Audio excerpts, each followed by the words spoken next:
नवरात्रानिमित्त आपण कविवर्य श्री मोरोपंतकृत वेगवेगळी जी देवी स्तवन आहेत, या देवी स्तवनांवर आधारित अभ्यास वर्ग घेणार आहोत. मोरोपंतांचं वाङ्मय समजून घेण्यासाठी कोणीतरी मार्गदर्शक हवा असतो, कारण सहज वाचला आणि अर्थ समजला असं सहसा लगेच घडत नाही. सत्य सदा बोलावे, सांगे गुरु आणि आपुला बाप, असत्य भाषण करणे सज्जन म्हणतात हे महापाप. ही आर्याच आहे. ही आर्या ऐकल्यानंतर सगळ्यांना या आर्याच्या अर्थाचा बोध लगेच होतो.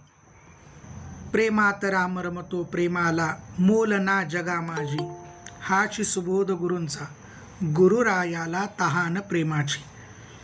अशा सुबोध जर असतील तर त्या आर्या लगेच समजतात. आणि जे सुबोध आहे अलीकडच्या मराठी भाषेमध्ये आपल्याला वाचल्या क्षणी अर्थ लागणार आहे, त्यासाठी आपल्याला सहसा मार्गदर्शकाची गरज नसते. आणि अशा सोप्या वाङ्मयाचं सुद्धा चिंतन करून आपल्याला त्याचे वेगवेगळे अर्थ लागू शकतात. पण कसदार काव्य कशाला म्हणावं? यमक, अनुप्रासादी शब्दालंकारांचा विचार किंवा उत्प्रेक्षा, उपमा, चेतन गुणोक्तीसारख्या अर्थालंकारांची योजना ही आजकालच्या कवितांमध्ये दिसेलच, याचं आपल्याला काही शाश्वती नाही. कशालाही काव्य म्हणण्याचं आजकालचं युग आहे. त्यामुळे रसास्वादन या दृष्टिकोनातनं आपल्यालाही त्याचा संस्कार व्हावा. ज्यांना माहिती आहे, ज्यांना मोरोपंतांचं वाङ्मय माहिती आहे त्यांच्यासाठी नाही, पण जे नवीन आहेत त्यांच्यासाठी बोलतो की त्या दुर्बोधतेला एखादा अर्थ समजावून सांगणारा सहाय्यक मिळाला तर त्याही वाङ्मयाचा, त्याही काव्याचा आपल्याला कसा आनंद घेता येऊ शकतो, याच्यासाठी आम्ही पंतांच्या वाङ्मयाचा अभ्यास करणारी समविचारी अनेक मंडळी आत्ता एकत्र आहोत. मोरोपंतांच्या वाङ्मयाशी संबंधित हा माझा दुसरा अभ्यास वर्ग आहे. गणेशोत्सवाच्या काळामध्ये मी पहिला अभ्यास वर्ग घेतला. तो अभ्यास वर्ग जो होता तो अभ्यास वर्ग गणपतीच्या वर्णनाच्या मयुरेश्वर प्रार्थना आर्या आणि श्री गजानन स्तव या आर्यांचे अर्थ त्या वाङ्मयाद्वारे त्या वर्गाद्वारे मी मांडले. एकच दिवसांचा वर्ग घेतला. पण देवीविषयी विचार करायला असं 1-2 दिवसांचा वर्ग घेऊन चालायचं नाही. नवरात्र आहे, नवरात्राचे 9 दिवस असतात. सुदैवानं यावर्षी नवरात्राचे 10 दिवस आहे आणि 11व्या दिवशी दसरा आहे. त्यामुळे आपण या 9 दिवसांमध्ये मोरोपंतांनी स्फुट काव्य केलेली आहेत. स्फुट म्हणजे मोकळी, कुठल्या प्रकरणासारखा त्याला एखादं समजा रामायण आहे तो ग्रंथ करणं, याला स्फुट म्हणता येत नाही, पण आकारानं छोटी अशी आणि त्या क्षेत्राचा महिमा सांगणारी, त्या देवतेचा, त्या देवाचा महिमा सांगणारे, त्याचं महात्म्य, तिथलं क्षेत्रमात्म्य सांगणारे, त्याचं रूपवर्णन करणारं, त्याच्या कृपेचं वर्णन करणारं, अशी जी छोटी छोटी प्रकरणं केली आहेत. त्यामध्ये काही देवी स्तवनं स्फुट काव्यात आपल्यासमोर उपलब्ध आहेत. मी यासाठी या वर्गांची माहिती व्हावी यासाठी दरवेळेस पोस्टर बनवतो. यावेळेस व्हिडिओ बनवली होती आणि त्या व्हिडिओमध्ये हे सगळं वर्णन केलं आहे की देवीची जी महाराष्ट्रातली शक्तिपीठं आहेत, मोरोपंतांचं त्या शक्तिपीठांना भेट देणं झालं असणार आहे आणि म्हणून त्या प्रत्येक शक्तिपीठाची वर्णन करणारी स्तवनं आपल्या हाताशी आत्ता आहेत. त्यातलं पहिलं स्तवन आहे, त्या स्तवनाचं नाव आहे तुळजाभवानीचं स्तवन, तुळजास्तव. स्तवन प्रकरणाला स्तव असं म्हणण्याची पद्धत आहे, तुळजास्तव. दुसरं आहे करवीर निवासिनीचं स्तव, करवीर निवासिनी महालक्ष्मीचं स्तव. तिसरं आहे श्री रेणुकास्तव. चौथा आहे अन्नपूर्णास्तव. या 4 स्तवांचा अंतर्भाव मी त्याच्यामध्ये केला आहे. याबरोबरच मोरोपंतांनी श्री दुर्गास्तव पण रचलेला आहे, दुर्गास्तव. पण यावर्षी आपल्या प्रत्येकाची कोणाची ना कोणाची तरी कुलस्वामिनी, तिचा अंतर्भाव यामध्ये आहे आणि तो अंतर्भाव असल्या कारणानं या सगळ्या स्तवनांवर नुसता अर्थच न बघता नवरात्राच्या त्या त्या दिवसाचा महिमा, एकंदर शक्तितत्व काय आहे, या सगळ्यांचा सर्वंकष विचार करता करता आपण त्या आर्यांचे अर्थ बघायचे आहेत. मोरोपंतांच्या देवी स्तवन सोडता आणि दुर्गा आर्या सप्तशती सोडता इतर ठिकाणी सुद्धा काही थोडक्या ठिकाणी देवीची स्तवनं सापडतात. आणि ही सगळीच्या सगळी प्रकरणं जी आहेत, ही जी सगळी स्तवन आहेत, ही सगळी आर्याबद्ध स्तवन आहेत. तर या आर्याबद्ध स्तवनांमध्ये समजा तुळजाभवानी स्तवन आपण जर बघितलं तर तुळजाभवानी स्तवनामध्ये ती संपूर्ण महाराष्ट्राची कुलस्वामिनी आहे हा विचार त्यांनी डोळ्यासमोर ठेवलेला दिसतो. मग त्यानिमित्तानं दुर्गा सप्तशतीतले जे काही संदर्भ आहेत ते त्या आर्येमध्ये दिसतात, त्या आर्यांच्या रचनांमध्ये दिसतात. देवी ही उत्पत्ती, स्थिती आणि लय कार्यकर्त्री कशी आहे? उत्पत्ती तीच करते, लय तीच करते, पालनही तीच करते, कृपाही तीच करते, याचा विचार तिथे आलेला आहे. मग जिथे शक्य होईल तिथे हा अर्थ बघताना आपण दुर्गा सप्तशतीच्या आधी आलेले कवच, किलक, अर्गला स्तोत्र, रात्री सुक्त किंवा इतर स्तोत्रांचा आधार त्यासाठी घेतला जाईल. आत्ता मी सांगू शकत नाही की ते पक्क कुठे कुठल्या आर्यासाठी वापरलं जाईल, पण त्या त्यावेळेस ते संदर्भ बाहेर येतील. त्याचबरोबर दुसरा की ह्या आर्यांचा अर्थ बघण्यासाठी इतरही ग्रंथांचा आधार घेणार आहेत. त्यातला आधारासाठी काय तर देवी भागवत नावाचा एक मोठा ग्रंथ आहे. मग त्या एखाद्या आर्येच्या मागे एखादी कथा आहे का, तर थोडक्या वेळात त्या कथेचा आपण विचार करणार आहोत. मग ते देवी भागवतातल्या कथा असतील, देवी महात्म्यातल्या कथा असतील, त्या त्या स्तवनाप्रमाणे रेणुका महात्म्य, तुळजा महात्म्य, करवीर निवासिनीचं महात्म्य असे ग्रंथ आहेत, त्याचा विचार केला जाईल. त्याचप्रमाणे देवी स्तोत्र रत्नाकर म्हणून गीता प्रेसचं सुंदर पुस्तक आहे. त्या देवीच्या वेगवेगळ्या स्तोत्रांची संकलन त्यांनी एका ठिकाणी केलेलं आहे. त्यामध्ये सुद्धा भवानीचं स्तोत्र आहे, लक्ष्मीचं स्तोत्र आहे, देवीचे भिन्न भिन्न स्तोत्र आहेत. त्यामध्ये आलेला विचार हा मोरोपंतांच्या अनेक आर्यांच्या अर्थांशी जुळतो. तिथे त्या अर्थाला विस्तार करण्यासाठी त्याचं उद्धरणं केली जाते. त्याचप्रमाणे परमहंस परिव्राजकाचार्य श्रीमद वासुदेवानंद सरस्वती स्वामी महाराजांनी भगवतीची अनेक स्तोत्र केलीत. त्यात सरस्वतीचं स्तोत्र आहे, सरस्वतीची तर अनेक स्तोत्र आहेत. सरस्वती स्तोत्र आहे, तुळजाभवानीचं स्तोत्र आहे, रेणुकेचं स्तोत्र आहे. एकच तर 2 श्लोकांचं स्तोत्र आहे, त्याला देवी स्तोत्र असंच म्हटलं आहे. शक्ती स्तोत्र केलं आहे त्यांनी, अन्नपूर्णेचं स्तोत्र केलं आहे. दत्त संप्रदायातले आहेत म्हणून त्यांच्यासाठी माता म्हणून महत्त्वाची कोण आहे सगळ्या दत्त संप्रदायिकांसाठी, ती भगवती श्री अनसूया माता आहे. त्या अनसूया मातेचं सुद्धा त्यांनी स्तोत्र केलं आहे. तर या स्तोत्रांचाही विचार मोरोपंतांच्या वाङ्मयामध्ये आलेले उल्लेख जिथे आहेत त्या दृष्टीने केला जाईल. स्वामी विवेकानंदांनी दिलेला स्त्री आणि शक्तीचा विचार जो आहे त्या विचारांचा आधुनिक लोकांच्या विचारांचा त्यात अंतर्भाव असेल.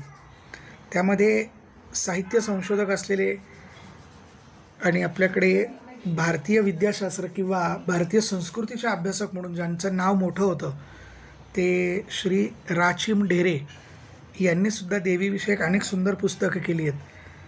त्या पुस्तकांमध्ये सुद्धा आलेली फार सुंदर सुंदर उद्धरणं आहेत. त्याचाही आधार या वर्गासाठी घेतला जाईल. देवी भागवत, देवी दुर्गा सप्तशती, देवी महात्म्य, वेगवेगळी स्तोत्र, या सगळ्यांचा आधार घेऊन ही स्तोत्र आपल्यासमोर अर्थासह प्रकट होणार आहेत. त्याचा क्रमही असाच असेल. त्यामध्ये काही स्तवनांचा उल्लेख केलेला नाही आहे. त्यातलं एक स्तवन म्हणजे दुर्गा स्तोत्र त्यात असणार आहे, दुर्गा स्तोत्र. तर ते दुर्गा स्तोत्र जरा मोठं आहे, पण बघू त्यातलं आपण एका वर्गामध्ये सहसा आपण 12 ते 15 आर्यांचा अर्थ बघणार आहोत.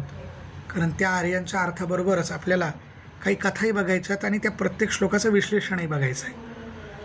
त्याचबरोबर 9 दिवसाच्या नवदुर्गा आहेत ना, तर त्या नवदुर्गांची माहितीसुद्धा त्या विषयाने कुठे देण्यासाठी अवसर मिळेल का याचाही विचार मी करणार आहे की प्रत्येक दुर्गेचा अर्थ आपल्याला सांगता यावा. त्या दिवशी कुठली दुर्गा आहे, पहिल्या दिवशी शैलपुत्री, ब्रह्मचारिणी, कात्यायनी, महागौरी, सिद्धिदात्री, त्याचाही विचार तिथे आणि ते आपण बघूयात. त्यामध्ये कसा वेळ उरेल त्याप्रमाणे मी सांगेन. नवरात्रोत्सव दरवर्षी आपण साजरा करतो. शक्तितत्वाचं त्यामध्ये चिंतन केलेलं असतं. हे शक्तितत्वाचं चिंतन करताना यावर्षी जरा वेगळेपणा म्हणून मोरोपंतांना डोळ्यासमोर ठेवलं आहे. सहसा संत वाङ्मयाचा अभ्यास करताना पंतांचं वाङ्मय आधारासाठी घेतलं जातं, प्रमाण म्हणून किंवा त्याला जोड म्हणून. इथे मात्र माझा उलटा प्रवास तुम्हाला दिसेल. मी घेतोय चिंतनासाठी पंतांचं वाङ्मय आणि त्यातली काही संकल्पना स्पष्ट करण्यासाठी एकनाथ महाराज, सद्गुरू श्री ज्ञानेश्वर माऊली, नामदेव महाराज आदी संत, या संतांनी काय वर्णनं करून ठेवली आहेत त्या वर्णनांचा सुद्धा उल्लेख मी या वर्गामध्ये करणार आहे. तेव्हा आपल्यापैकी जे इच्छुक आहेत त्यांनी संपर्क करून माझ्याशी संपर्क केलेलाच आहे आणि या वर्गाला येण्यासाठी तुम्ही तुमची इच्छाही प्रदर्शित केलेली आहे. तेव्हा हा वर्ग म्हणजे आजचा प्रस्तावनेचा वर्ग एवढा मोठा काही नाही आहे. त्यामध्ये प्रश्न राहिला याचा PDF मिळतील का, तर हो, याच्या PDF तयार केलेल्या आहेत आणि ज्यांनी आपला प्रवेश निश्चित केला आहे त्यांच्यासाठी एक स्वतंत्र ग्रुप तयार केला आहे आणि त्या ग्रुपवर या PDFs मी पाठवलेल्या आहेत. पण त्या PDFs तुम्हाला प्रिंट करायच्या असतील तर करू शकता, अन्यथा तुम्हाला अशा पद्धतीनं दिसणार आहे. 2 मिनटं थांबा. निज भक्तांसी म्हणावे जैसे मजसी सुखे तुका ईशे, ऐसीच सुवरदाने देती सुस्मित मुखे तुकाई शे. आता मी मागे बोलतोय आणि तुम्हाला ऐकू येत आहे. आईसाहेबांचं एक प्रसन्न दर्शन तुम्हाला होतं आहे आणि शेजारी आर्या लिहिलेली आहे. तुका इथे आता या आर्याचा अर्थच बघा किती सुंदर आहे की भगवती स्वतः म्हणते भक्तांना काय, निज भक्तांशी म्हणावे जैसे मजसी तुका सुखे तुका ईशे. तुका म्हणजे तुलना करा. पहिल्या ओळीचा अर्थ असा आहे की ती भगवती, ती भवानी म्हणते भक्तांना, हे भक्तांनो तुम्ही माझी तुलना खुशाल कोणाशी करा, ईश म्हणजे भगवंतांशी करा. ईश या शब्दाचा अर्थ इथं भगवान शंकर घेऊयात. माझी तुलना तुम्ही खुशाल म्हणजे सुखे तुका, तुका म्हणजे तुलना करा, ईशे तुम्हाला जर माझी तुलना भगवान शंकरांशी करायची असेल तर जरूर करा. कारण भगवान शंकर हे जसे वरदान देण्यासाठी प्रसिद्ध आहेत तशीच वरदानं मी पण देते. चला मग त्याचा उल्लेख पुढच्या ओळीत आहे. ऐसीच सुवरदाने देती सुस्मित मुखे तुकाई शे. ही तुकाई म्हणजे तुळजाभवानी देवी, भगवान शंकर जसे वरदान देतात तशी ती सुद्धा वरदानं देते आणि देताना ती द्यावंच लागतं म्हणून देत नाही, तर सुस्मित मुखाने देते. कशी देते? सुस्मित मुखे. आणि किती देते? तर शे म्हणजे 100, शेकड्याने. शेवटचा शब्द काय आला? शे. तर बघा याच्यामध्ये पहिल्या ओळीचा शेवट काय? तुका ई शे आणि दुसऱ्या ओळीचा शेवट काय? तुकाई शे. आलं लक्षात? तर भगवती ही देणारी आहे. तर काय काय देते इथं हा मुद्दा प्रस्थापित होतो आणि मग इथून पुढे या आर्याचं चिंतन सुरू होतं आणि ते चिंतन मग आता हे त्या आर्यप्रमाणे ते चिंतन आपल्याला या वर्गामध्ये बघायला मिळेल. थोडक्यात अजून दाखवतो तुम्हाला कसं असेल ते. अशा पद्धतीच्या या स्लाइड्स आहेत. चला तर एक फक्त तुम्हाला एक मासला म्हणून दाखवला की कशा पद्धतीने वर्ग जाणार आहे तो. तेव्हा अशा पद्धतीने तुम्हाला स्क्रीनवर दिसणार सुद्धा आहे. हां, आता एक प्रश्न सगळ्यांच्या मनात येईल, का हो बुवा या सगळ्या वर्गामध्ये तुळजाभवानी, करवीर निवासिनी महालक्ष्मी आणि रेणुका या 3 शक्तिपीठं आलं, पण ओंकारावरची अर्धमात्रा म्हणून ज्याची ओळख आहे अशा आमच्या सप्तशृंग निवासिनी भगवतीचं वर्णन का नाही याच्यामध्ये? तर या मोरोपंत वाङ्मय संमेलनात जो समाविष्ट असतो माझा मित्र, माझा धाकटा बंधूच म्हणा, यशोधन एकतारे आत्ता जोडला गेला आहे आपल्या ग्रुपला, आत्ता इथे वर्गाला. तर त्यानं मला आज सकाळीच प्रश्न विचारला की मोरोपंतांनी का नसेल केलं भगवतीवरती स्तवन? म्हटलं स्तवन नक्कीच केलं असेल, कारण भेट दिल्याशिवाय स्तवन रचता येत नाही असा जर नियम बनवला तर मोरोपंत जर माहूरला जाऊ शकतात, बारामतीहून माहूरला जाऊ शकतात, तर सप्तशृंगगडावर जाऊ शकत होते.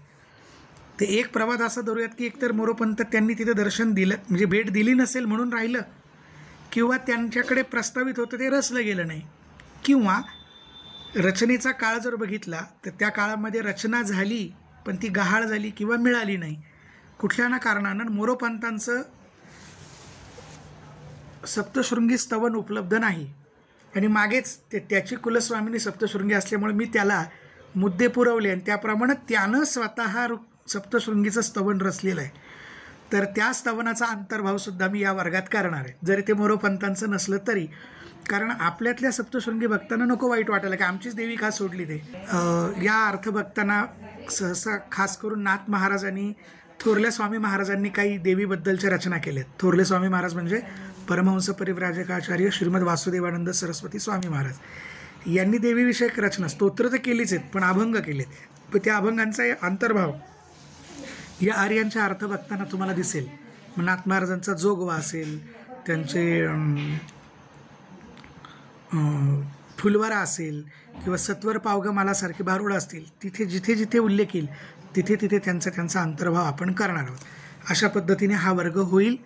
जे इच्छुक आहेत त्यांनी या वर्गासाठी जरूर माझ्याशी संपर्क करावा.